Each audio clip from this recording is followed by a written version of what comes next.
I'm glad it's Friday. What about you? Same here. Yeah. Can you hear me well? I can, and I'm excited to discuss this topic with you. Me too. And you know how what a fan I am of the Tudor times. Mm. Now I want to set everybody's expectation a bit lower. I'm by no means a pro in these in the early music or the Tudors or a historian. Here I'm just a lover of all of this, of the Tudor court, the Tudor queens, the Tudor fashion, all of these six wives are, I think they're just phenomenal characters too, Yeah. historical figures that we can actually learn from so much today. What do you think? I mean, you and I have been talking. What do you think? Yeah, I think a lot of people know about Henry VIII and the history surrounding that, which we'll get into later. But the six wives, aside from like the little rhyme, divorced, beheaded, died, divorced, beheaded, survived, we want to learn more about the music behind these women and the stories behind these women and kind of celebrate what noble women were expected to do at the time with singing and dancing and music. So we're going to pick your brain a little bit. Yeah, well, I think it would be really good to talk about, just to start with, the importance of music education. The way we look at it today, it's an appendage, right? Mm. It's often gutted Unfortunately. from, it's one of the first in humanities to be taken from programs, unfortunately, and it helps so much with our education and learning process, and it's a great outlet. So, what do you think? How was it? Let's talk about a little bit of how it is today. What role does music education play in a well-rounded, education for a regular education? Like, you went to school here. I did not go to high school here. I came here in college already. Mhm. So my knowledge as to how the music education is in public schools, for example, or private schools, differ like drastically. Yeah. There's no uniform curriculum. I know that for a fact because I studied it, and it can be incredible, amazing, and then it can be very, very, very Yes. basic, or it just be non-existent completely. I think the cost for, first off, in my experience and in public school, it is abysmal. I think that for people who show promise or show interest in it, there's not a lot of options unless you go the private route. But that's my opinion. Um, I think it should be. I think it should be. I mean, more people should have access to music education. I think it shouldn't be so expensive. I think it's very expensive for public school, for private lessons for kids that are in public schools.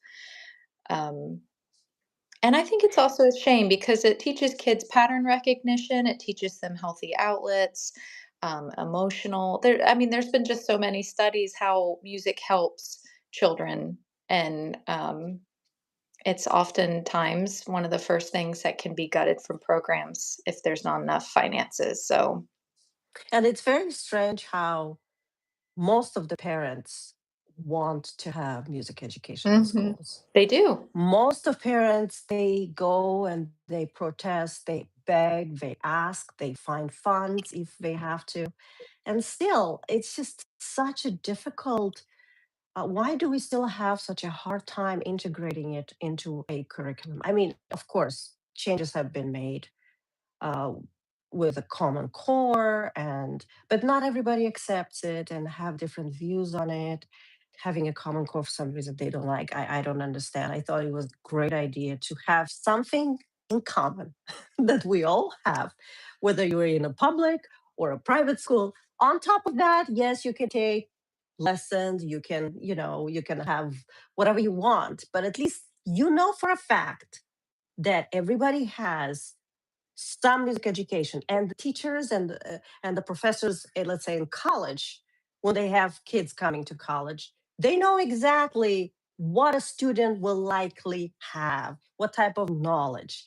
He Yeah. won't start from scratch. He will know how to read music. He'll know this much of theory. He'll know how to recognize, very classical, very famous compositions.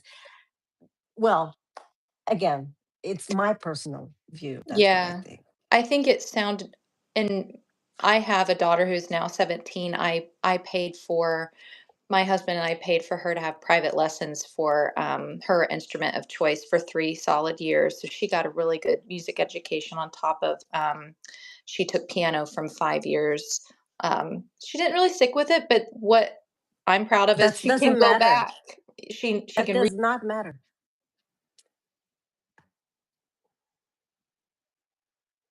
it sounded better on paper than it could be implemented, and I just hope in the future that more kids will have a chance to do that as in an affordable way that their families can provide that skill set for them because it helps with their confidence and it helps with the first thing that comes to my mind is pattern recognition. It's like kids love Critical video games. thinking, They're gonna love, critical. yeah, Yeah. critical thinking.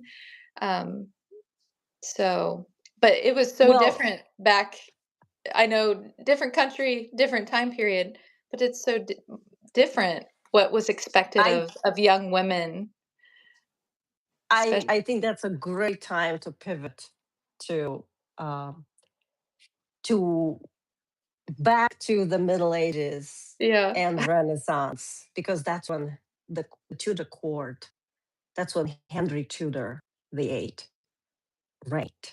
It was right between the Middle Ages and the Renaissance. So imagine structured, the heavily structured the heavily structured Renaissance time and the Middle Ages. That was basically, it sounded to us right now that music sounds kind of archaic, right? Mhm. How they clashed together. But look, what an importance did music have? They used it, they weaponized music and arts. They use it at PR campaigns. I mean, they still do nowadays. But if they wanted to, like, for example, King Henry VIII, right? He was an incredible, I would say, an incredible arts lover. I wouldn't go as far as calling him an incredible musician. He was very talented, but of course, being king, he could not find time to stay and practice piano or whatever instruments. They have the virginals and all the other instruments constantly to become a virtuoso. It was just impossible. But he took great interest in the arts. He employed some of the best musicians. His court was full of splendor, music, theater, dance. I mean, he was popular in the entire Europe. He was famous.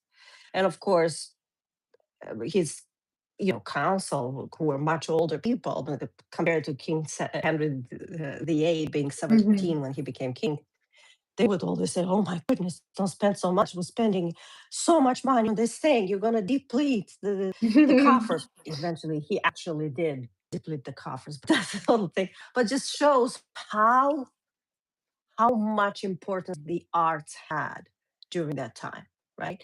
And we're going to start with, I think we're starting at the beginning. I was thinking it would be nice to start with Catherine of Aragon since she's Yeah, older than him. his first wife.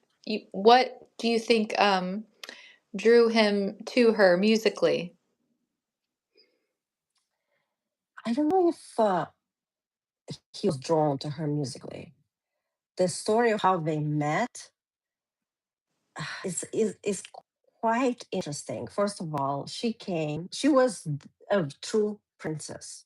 She was the daughter of Isabella of Castile, Of and Spain. she of Spain, yes. And to she was betrothed to Henry's brother, Okay. right? Hart was it? What was his name? I forgot. What was the King Henry's brother? Oh my goodness! I just it flew off, but it doesn't matter. Now she came in with a courtship. She was a very young girl. She came. I think she could have been like a 15 or something. Very very young, 17. I'm not sure. And she was gorgeous.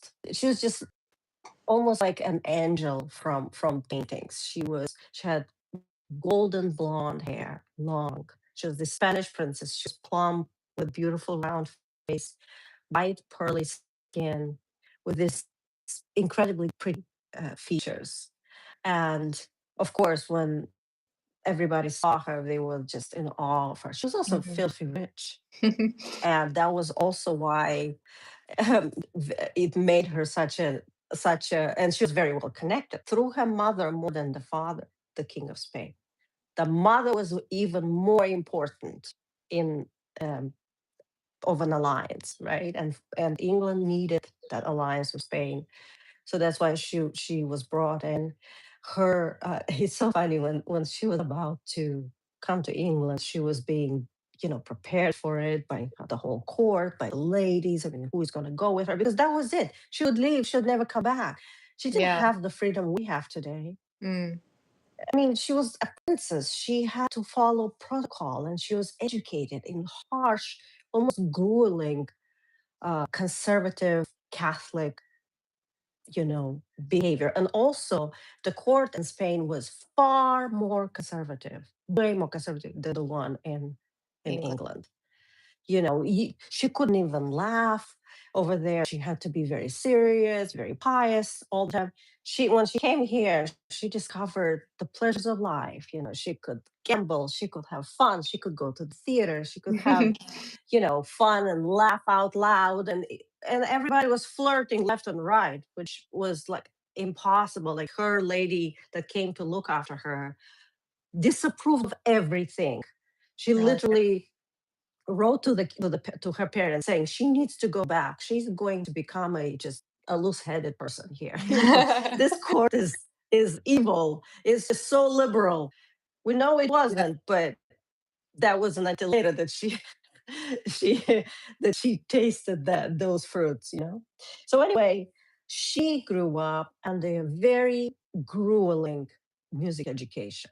Her mother's view was that a woman, a princess especially, should not just be a jewel to look at. She should be participant in life. She should be have an active role and exhibit her, feminine qualities, and she needed to be basically in charge of her life through the arts.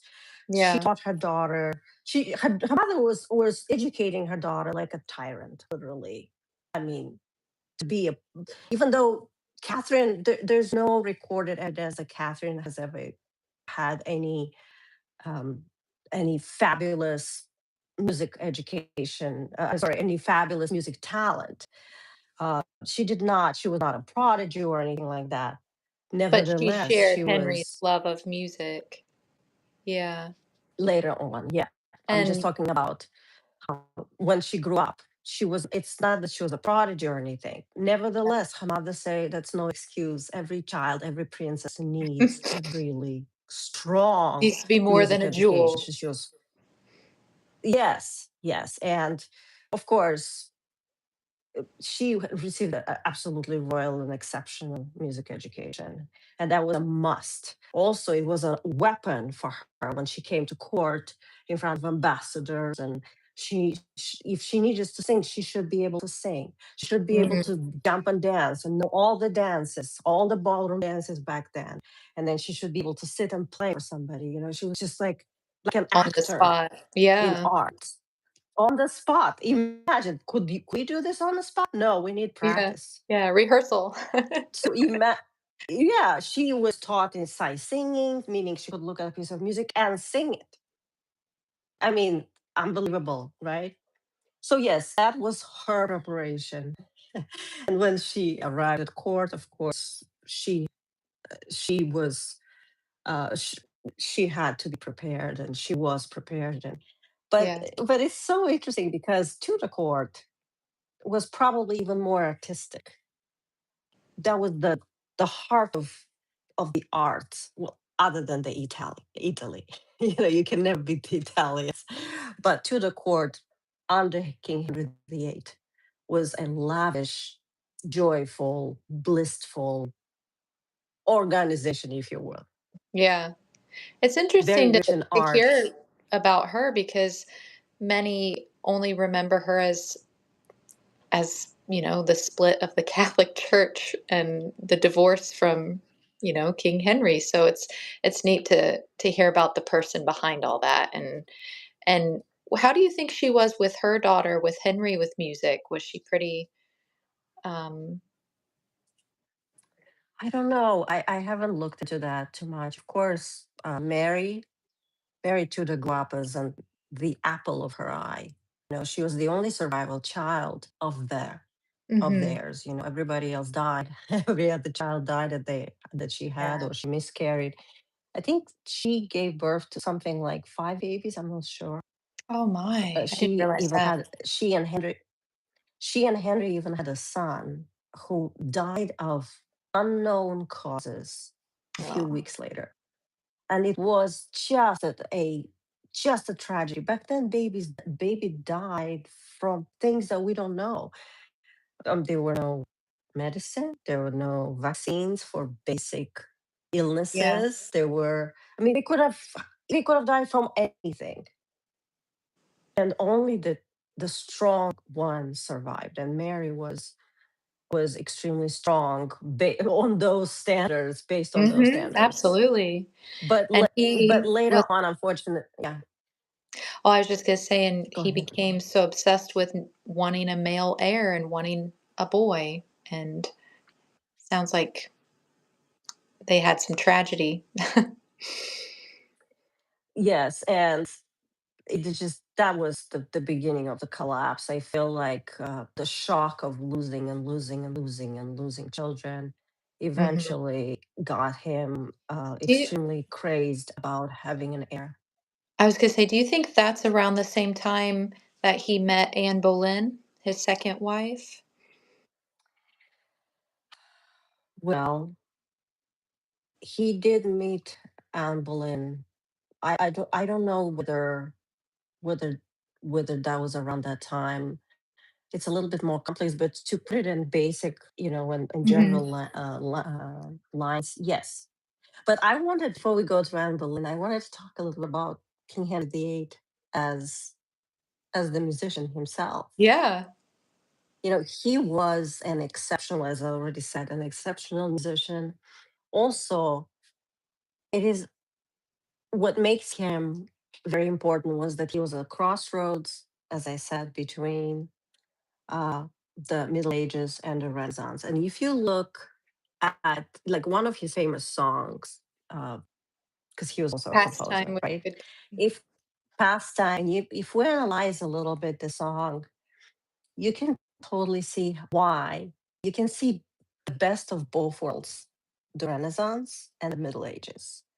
So I'm going to just play just a tiny bit of it. I'm going to Mhm. take these off so that Yeah, you can. great. Yep. And this is his, So tell me most if you can still hear surviving it. song. Absolutely, I will tell you. This song was exceptionally famous. Even peasants in Ireland singing it. It was a hit. It was everybody was because it made it very catchy, and besides, it was Yeah, written by and this the hands, it his hands. celebrates, like, friendship, right? I wrote down it sounds like it celebrates friendship, dancing, music, just celebratory. If Well, yes, of course, if we're looking at verses, it is sad, however, that he wrote this song shortly after he became king in 1507 or Oh, 1509, okay. something like that. So that was when the court was just full of beautiful music, beautiful dances, beautiful ladies, lots of affairs. Because that was normal because every marriage was arranged. So people would just look for love on the other, Yeah. whatever they could. And everybody was very much into music, dancing, theater, all of that.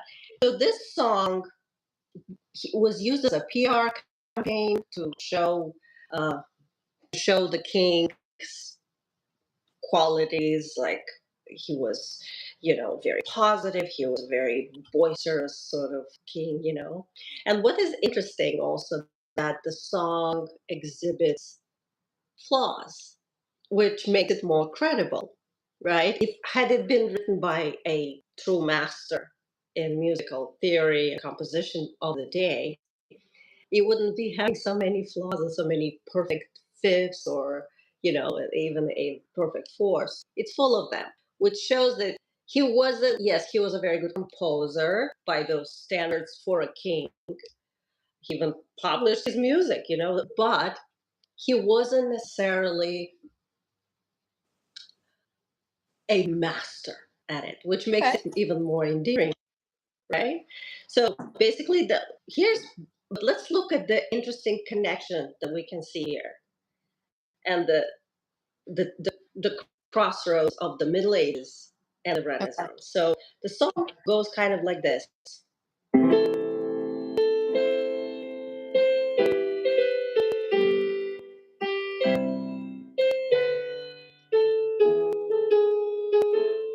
Right? So let me point to this. We have the tonic.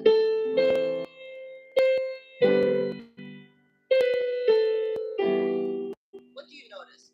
E minor chord in key of A minor should be the dominant, but it's a minor dominant. That was the Middle Ages. They used Okay. still the minor dominant. Now it would sound right now. But look at next. There's a major Mm. dominant. Hmm. So you see the Middle Ages meets the Renaissance, right? Yeah. So also it is written very much in a Dorian mode, which he loved. A Dorian mode would would help create a song, you know, that is more powerful and strong and boisterous, not necessarily overly happy or overly sad. He didn't want that, Yeah. right? So Dorian mode is basically a minor scale with a raised And six I step. think it reveals like who he was before the divorces and the executions and the religious upheaval. I think it's a good little snapshot of how he was before all of that. That's right. That's right. He was a very positive person looking at this song. He was very keen on music. He was hardworking. He wanted to do it all. He wanted to paint. He wanted to write music. He wanted to play tennis. He was an exceptional sportsman. He was six I read foot about that four. too.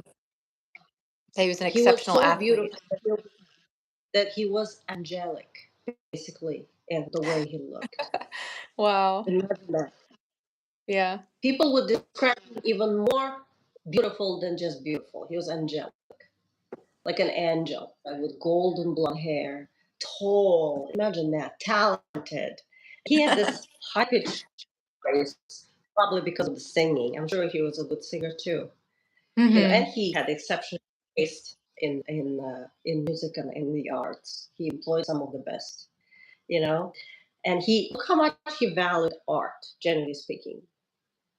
Um, he Hans Holbein was his painter, and I think there was a bit of a scandal when he was brought a miniature of Anne of Cleves, his fourth wife, that he eventually Hmm. divorced. As a From Germany.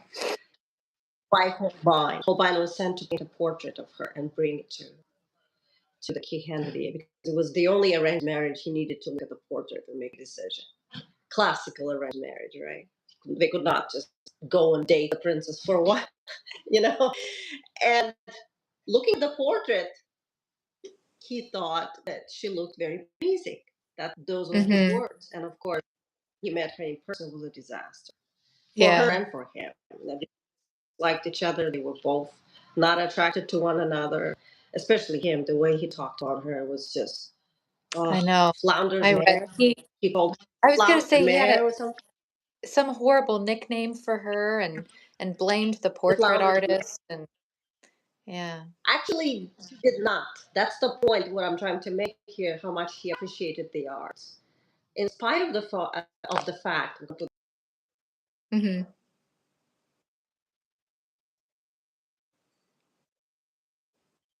Displeased with Anna Cleves and this whole arranged marriage fiasco, he he did not, you know, he did not do anything against Holbein.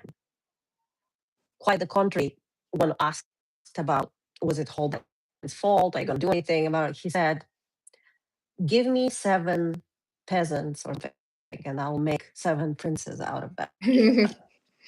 But I cannot. But I cannot do. Give me 7 princesses. I cannot make at least one Holbein." So it shows how much appreciation he had for the For the artist, which okay. is quite impressive. Yeah. So So anyway, that brings us to his second wife. right, the famous Anne Boleyn who recently what was it her 492nd birthday on May 19th or something. Yeah, we almost did this on May 19th, but we didn't. We Yeah. weren't able to.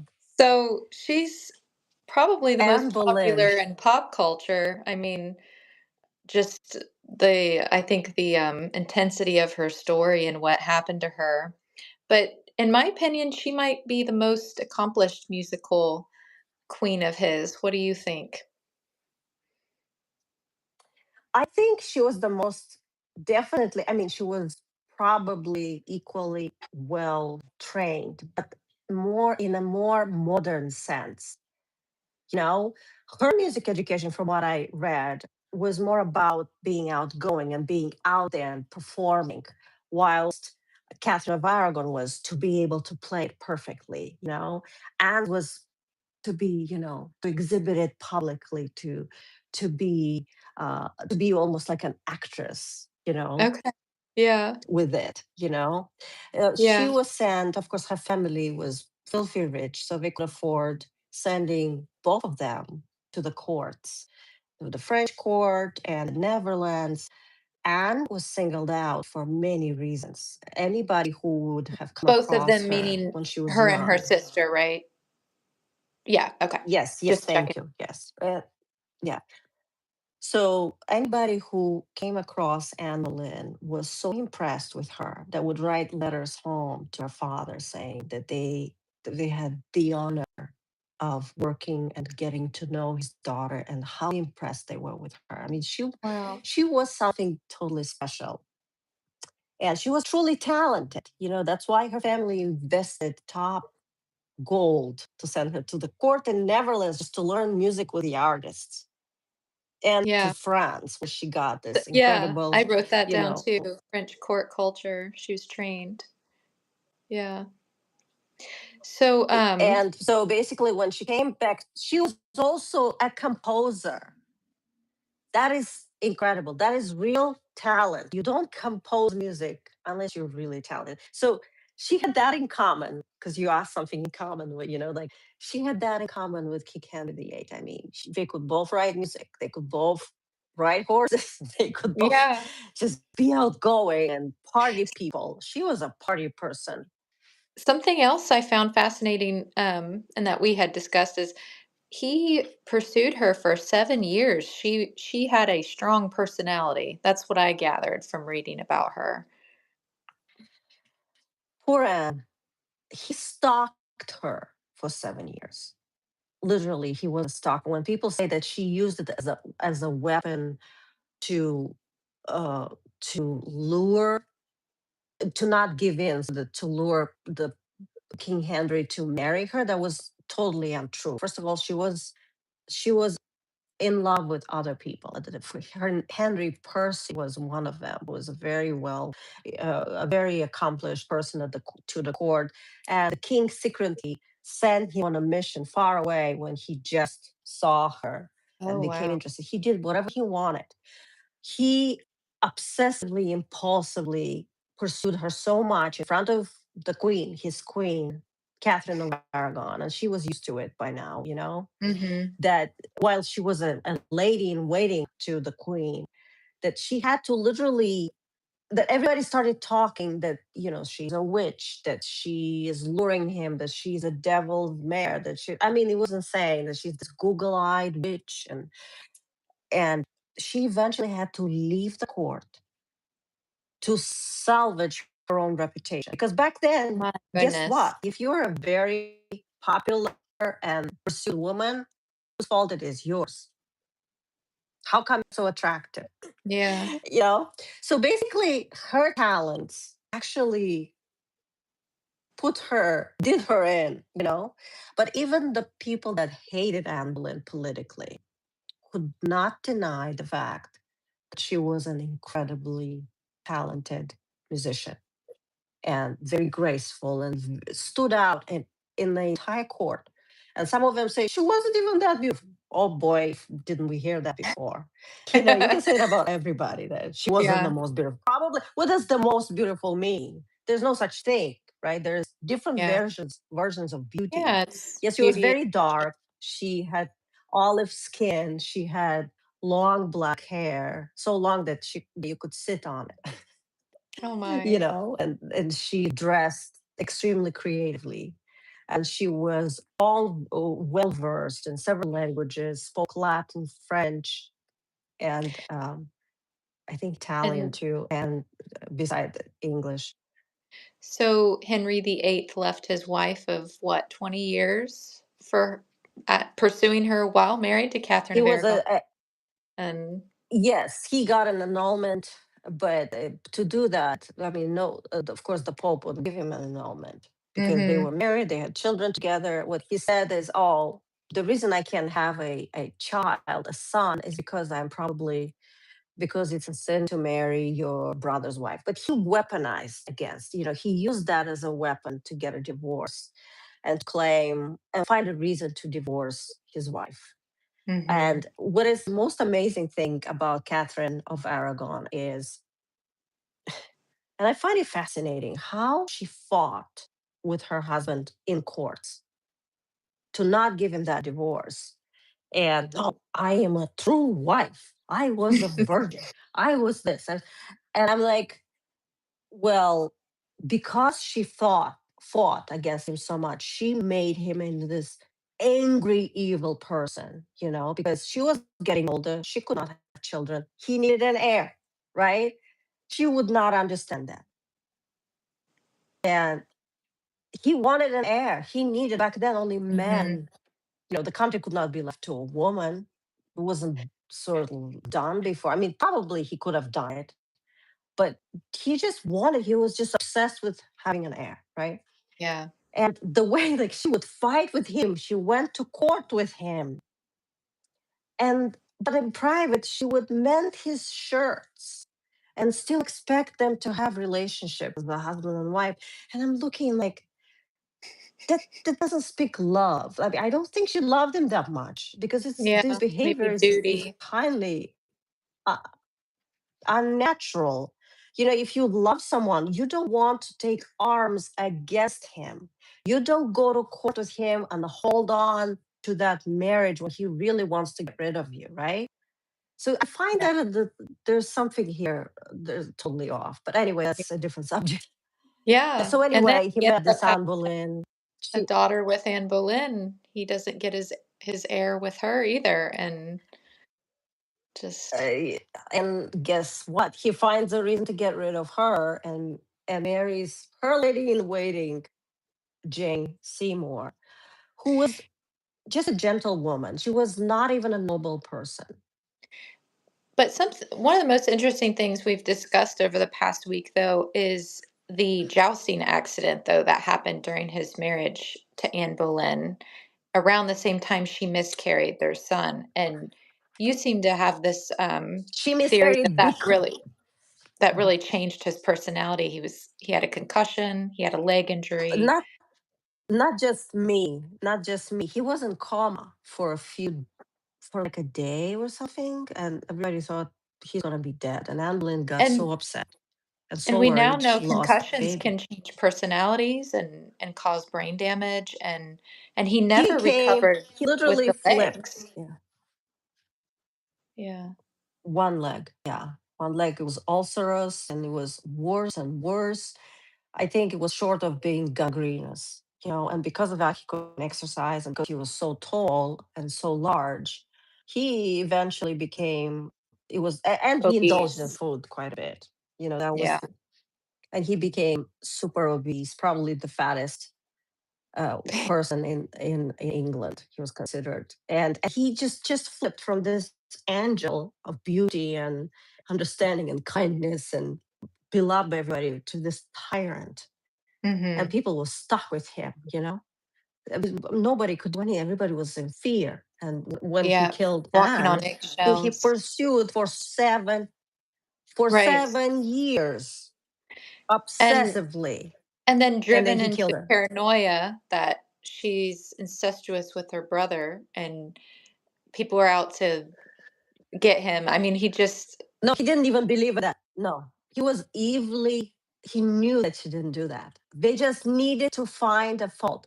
Anne was very pious. She was very proper, notwithstanding her coquettish charms. She never crossed the line. She would even Mhm. lecture her own ladies in waiting if they were engaged and still flirting with other people, telling them that that was not a good thing to do. They shouldn't be doing. They shouldn't behave like that in court. You know. So she was a little bit with tough love with her own ladies, but she was a very nice, pious woman. She never. It was just so funny because everybody knew that what she became accused of, she never even did. And when the Mhm. trial happened, Henry already summoned somebody to come and chop off her head, a swordsman. So basically, the trial was a sham, Yeah. and she defended herself in court so clearly, so obviously that people that was thinking like, oh my God, how are we gonna convict her? She is just so good and gave valid proof of everything. And then they said, oh, that's it. You gotta be decapitated for treason. What treason? There was no treason. And she knew it. And you know what? She accepted it. She accepted it and Yeah. she went into death for it. And for her daughter, what she did before dying is she tried to dress her daughter and order clothes for her because she I heard knew that her daughter would too. probably have Yeah. nothing. Yeah. And Let me I close the think door. Elizabeth the Excuse me. First Oh, history it's speaks closed. for itself. Yeah. And what we remember about Yeah. the legacy of Henry VIII, and then what we remember about Elizabeth the First. But I read that too, that the last thing she did was order like orange velvet clothing or something for Elizabeth. Like she was thinking, and that I loved that story because it separates us, so we can think of her as the mother and the woman, not just, the She was a very nice person, and it's so funny. It took Jane Seymour just 7 months to get the crown. It took Anne Boleyn 7 years Oh wow, I didn't realize because that of time. the changes that happened. So look, by then, Henry's like, oh, I can do it again. I can do it as many times Yeah. as I want. I can find a Yeah. reason to kill these women, you Yeah. know? His track record, There was no, his history. and people falsely believe that Jane Seymour was King Henry's true wife. I'm sure they had a lovely relationship, but even in the short marriage of 18 months before she died, he was already jumping ahead and threatening her. He never pursued her with love letters like he did Anne, Hmm. for years and years. It was more like, okay, she is from a family with many kids. Her mother had many kids. And everybody, she'll probably give me a son. Basically, and Yeah. also she was very quiet and she was groomed to be the anti-Anne, quiet, She was meek, the one that placated submissive, his totally. ego the most. Yeah, submissive, and Yeah, I he mean, she is was buried she was with no her. I angel mean, though, because yeah, she was no angel. Okay, the reason he felt guilty about her and proclaimed her his own true wife because she died so quickly and he didn't have time to execute her himself. Had she lived longer, oh my goodness. First of all, he already had affairs during the yeah. marriage. Second of all, there's a rumor. I don't know how true that is, but upon after he married her, upon noticing another woman at court, he told his friend, perhaps I kind of rushed into marriage. Look at this woman, type of thing. Right I after mean, marrying her. it's a horrible thing. What Rough, was he and everybody looking was talking for? like, It's like he was I know, searching all and of these and projecting onto all these women that he's never found happiness and or joy for that matter, any and kind of everybody was joy. like, and everybody's like, Jane Seymour? Well, she was an old maid. She was already 28. Isn't Obviously, that crazy? nobody Think looked at her. 28 is old. I Yeah. know. And people were looking, Jane Seymour? She was pale. I mean, she Plain. wasn't ugly or anything, but but she was completely plain. That's where the plain Jane came. I wonder if Ye that's where it came from, yeah. you know? She was I she had a pleasing countenance about her. You've probably seen her famous portrait. She had a very Mhm. large face, short neck, um, she a flat chest, very long pointed nose, tiny eyes, pursed lips, pouchy face, so to speak, double chin. I mean, there was definitely not a lot of beauty in that. But that was not the reason why he married her. He married her because she was this peaceful uh, countenance that she had. It was calm. She wasn't that. It was a very calculated thing because there's an incident when she got Anne angry by imagine she's a lady in waiting around the queen and she keeps opening and closing a locket that the king gave her. in front So of Anne's like, Anne. what do you have on it? It's like she especially wanted to do that, He you know. triangulated women. He enjoyed that. His ego enjoyed that. It was Why do just you think he awful. And chose of course, I think it's ironic that he, is buried under, like, a small like, you would imagine something a little bit larger for a king, and he's why do you think he because asked to be Elizabeth the buried with Jane? First said, well, because he said that after she died, he really felt bad. And he felt bad, rightfully so. First of all, she died a horrible death. If you read how she died, it's just, oh my God. Tell us how I mean, she died. she was dying for 2 weeks. Well, after giving, she had a very hard, she had a very smooth pregnancy, but her delivery was extremely hard. And Of their also, son. she had this. Yes, very hard. It was like for 2 nights or something. It was Mhm. insane. It was so hard that several times the king had to be asked if something happens, who should we save? I mean, because it was just a horrible, horrible birth. And finally, she delivered a healthy boy. And she was like resting. The next day, I think a couple days later, they say like she was already putting signature on the cards, on the congratulation cards or whatever. And then her health took a dive. So basically, it may not have been the actual um, pregnancy that maybe she caught an infection, but what they say she might have had several things happening to her. Maybe she started indulging in very heavy foods because she had appetite for everything, after that, after such Mm. a grueling birth. But also, she possibly had died of an actual aneurysm because she was very, very Oh my. pale, almost abnormally pale. Like she had this translucent white, paper white skin that was almost like something is wrong. It cannot be that Yeah. white. There was no rosy in her. And they So say, I it was mean, a that it could have been prolonged an death. aneurysm. Oh my. And yeah, And and it was just a terrible death. he felt bad about that, on his deathbed I and asked to feel be buried with her, but did he y- feel bad about beheading 2 of his other wives, I wonder?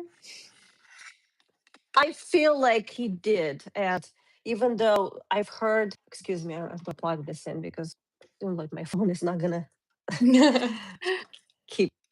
Yeah, but anyway, I feel like he did, and there are various accounts him saying he felt bad of how he treated Lady Anne, you know, because Really? he knew she was absolutely faultless. Absolutely. Yeah.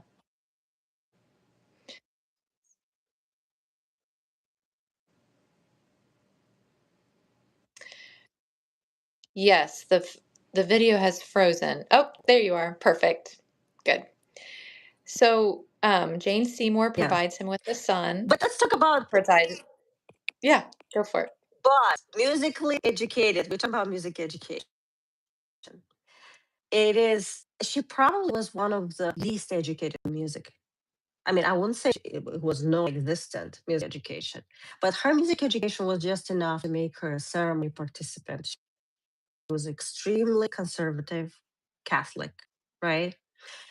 because of that, she was a admirer Anne, of Queen Aragon. Catherine of Aragon.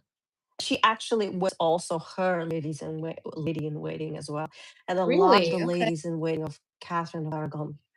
Yes, she served under both Catherine of Aragon, later Anne Boleyn, and she grew really to respect Catherine. Because she respected Catherine, she could not stand Anne Boleyn because they say Mm. somehow it's I mean, she Anne was the Boleyn's next fault. wife. Yeah. You know how it is. Yeah. So she didn't feel bad at all about ousting Anne. And besides, she had a very strong willed social climbing family that groomed and groomed Jane to get what they wanted through her. And Mm. she did everything they say. She never felt bad. She never even flinched at the fact that Anne is going to be decapitated so that he can marry her. Nothing.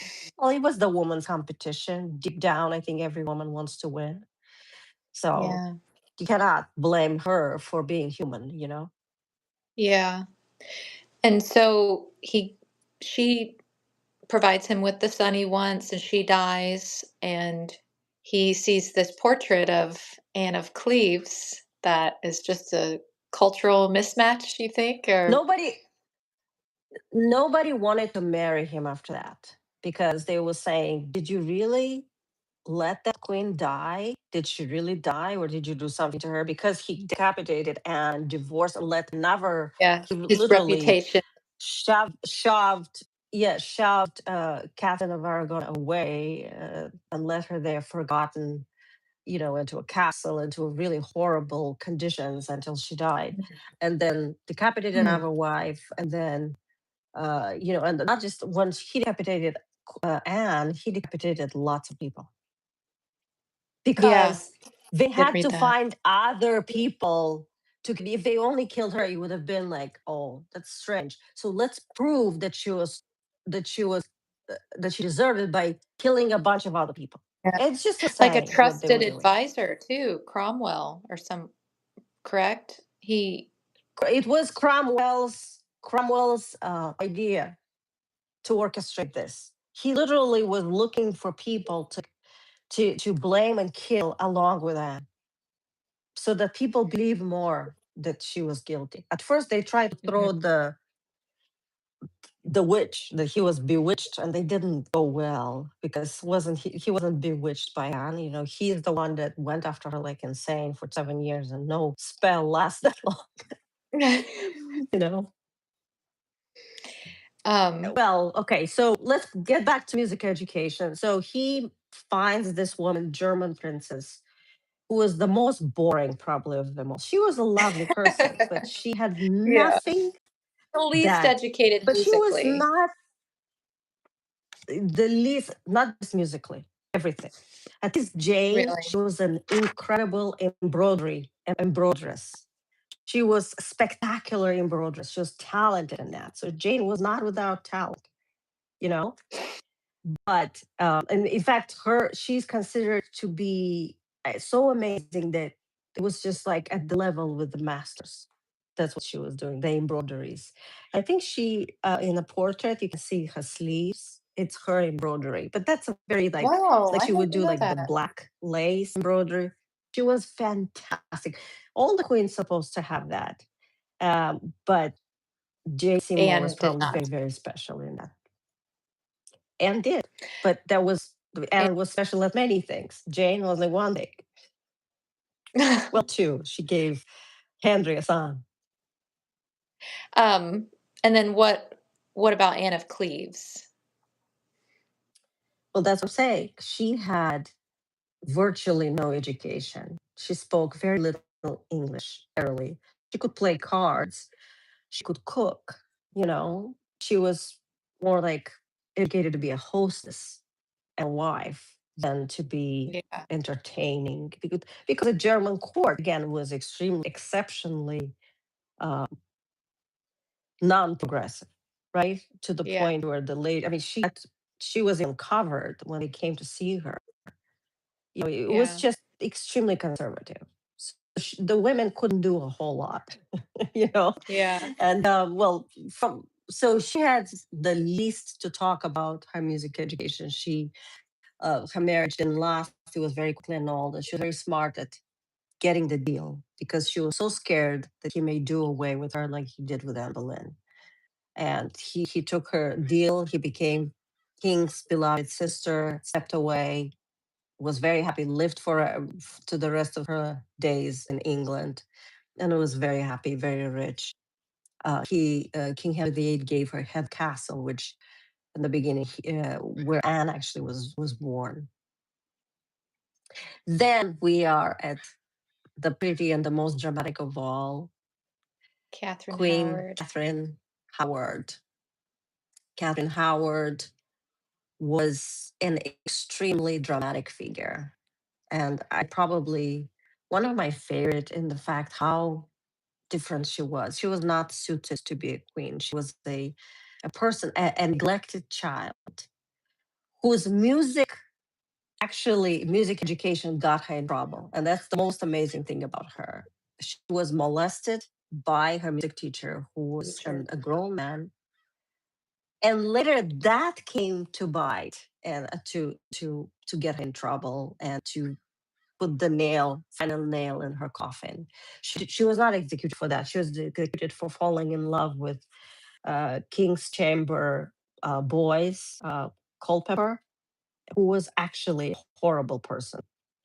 Mm. He was a predator, a sexual predator, and he was almost like he And deserved what he got to go after the queen yeah, like that.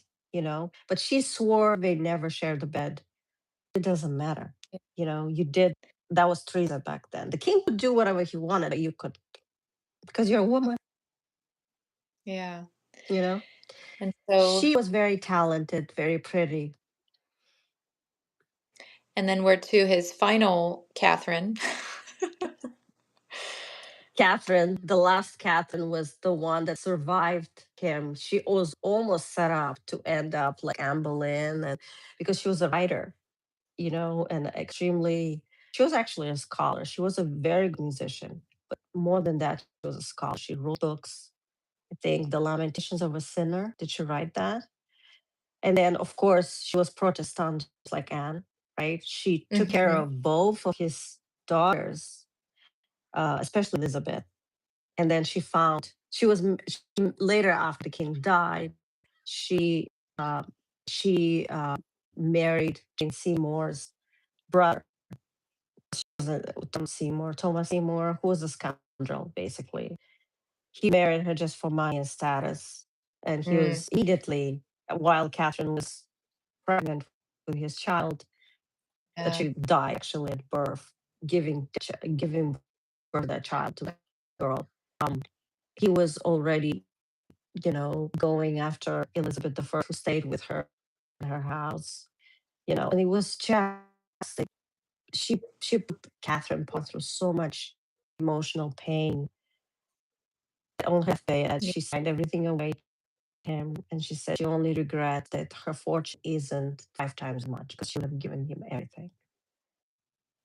It was just a very painful character. Both of them, And actually, all three Catherines were very dramatic. I noticed. yeah, and she shared his intellectual and artistic and musical interests, it sounds like, and encouraged learning and She was a good wife. Yes, she was his equal. And that was a problem. She knew how to bend her head down and make him feel like he's. And then later he's like, "How come you're lecturing me on this? You think you're bigger than it?" She's like, "No, I want. I only share with you what I know so that you put me in my right place." I yeah, mean, she just definitely knew how to placating. play with his ego. Mhm.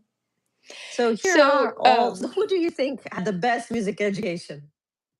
I was getting ready to ask you like the same thing. Which wife do you think had the greatest influence musically in that time period? You know, um, Catherine Howard probably with her history with her music teacher and everything. I think that was pretty shocking, but I think Anne Boleyn left the biggest impact on me. Are you still there? It froze.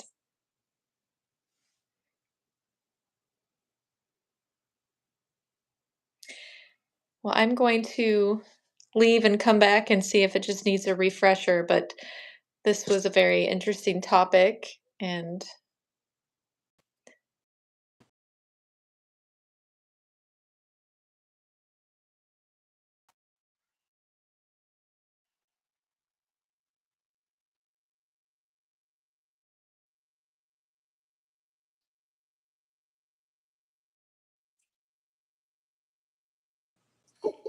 Sorry. I we was were so getting ready to surprised. tie it up anyway, but I something just cut out. I'm not sure it froze and Yeah. yeah. So So, who do you think? I have a question for you. Based on what we know, who do you think had the best music education? I I don't know. think There's no right or wrong. We both know. Yeah, I think Anne Boleyn simply because she trained in other countries and composed her own works. I think anytime that you can synthesize ideas and create something original shows you truly understand something. So that would be my answer. Absolutely. And that's what education is about. Have you use it? You actively are able to use it to create another piece of music. Yeah, When you're able to play and let's do a good job playing somebody's work, is that you're a master. But you truly mastered music when you were able to create music. So yeah, I yeah, agree with you. Besides, she was the most inclined, I think, to music, and she took it to the next level, like you said. Who yeah. is your favorite though? Historically speaking, probably Anne Boleyn because she has become this figure throughout the years of strength and I mean, she even went out very stoic, and of course, her daughter, Elizabeth the First, and the history there. I mean, I'm also a mother to a daughter, so I think this whole thing about I understand times were different then and the need for a male heir, but I also think um, dropping wives and beheading wives, and I don't care what time period you're in, I think a tyrant's a tyrant. And He could have easily not killed Anne. You know that? He could have put Mhm. her away in a nunnery or something. Yeah. And And just the way he bullied his but he wives too, like Anne of Cleves, what did you say he called her a horse face or something? Something awful. flounders mare, like a woman horse. Yeah, Flounders, I don't know what that means. I don't, am I even saying it correctly? I'm I mean, he was so dismissive because Elizabeth the First, when she was a child, he's like, "Can I meet her?" She was also a Protestant, like her mhm. mother. Catherine Parr, and they were both Lutherans, Yeah, Protestants. yeah, You know, uh, Jane Seymour and Aragon and Catherine of Aragon were yeah, both like staunch Catholics. yeah, So of course there's that. There's the war of religions as well. yeah. You're a heretic. No, you're just have something against scripture, or they were just at war with each other, I which is also it's amazing because Mhm.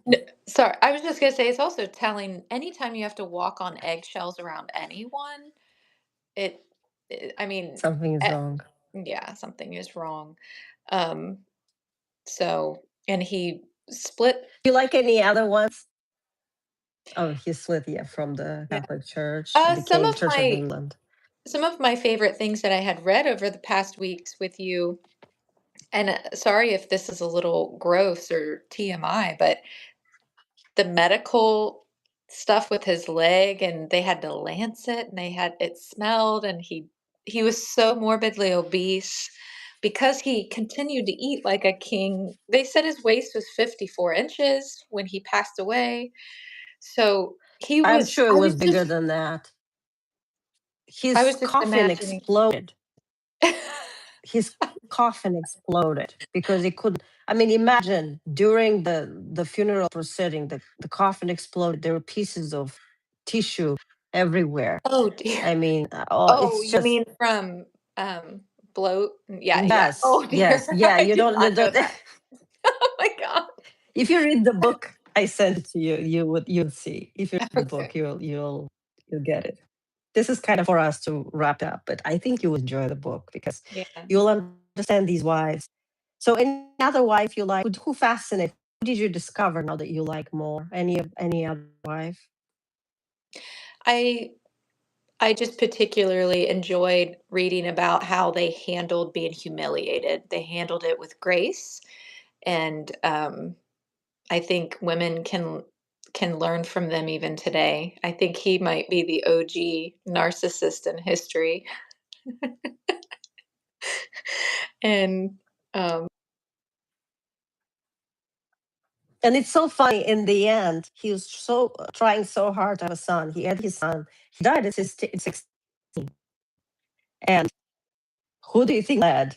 I The two know, I daughters of the know. first two That's the wives. irony of all. And I think one of my biggest takeaways is the importance of legacy. His legacy is not, I imagine, nothing like what he thought it would be. His um where he's buried is very Tomb. bland. His tomb sucks. His tomb sucks. Yeah. He's not, I mean, he's not remembered for, like, I think one of the positive things I read about him is some things he did for the Royal Navy. But other than that, his legacy is all in scandal, with beheading of wives, What was he divorces, thinking? wife after wife, affair after What was affair, he thinking? putting, You see, because he was surrounded by yes men, yeah, he was never and told that's no. what happened.